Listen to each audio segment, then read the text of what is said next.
All right, gotta keep on moving up. Well, at least up my fantasy playlist of August 29th, 1987. Time is short, so I better cut to the chase. At number 23, up 10 notches from 33, Lisa caught Jam with full force, Lost in Emotion. Lisa came out with two of some of the most infectious records I've ever heard in 1987. Lost in Emotion, and the song before that, Head to Toe. Both of those songs went to number one in 1987. The first song I heard by Lisa caught Jam with full force, fell in love with it. I Wonder If I'd Take You Home. Back in the summer of 1985, but only got as high as number 34 on Billboard's Hot 100, was not played very much on the pop stations. All Cried Out came out a year later, and that was their first big hit. And then we get into Head to Toe from the album Spanish Fly.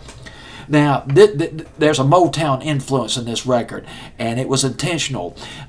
Lou George, I believe that's his name, Lou George, the member of Full Force, he was inspired by Mary Wells.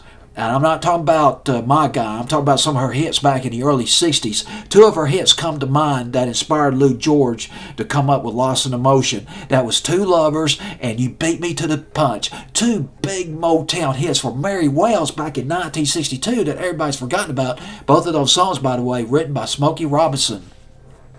He got the idea about the Motown influence when he listened to Mary Wells' Greatest Hits album. That would be Lou George.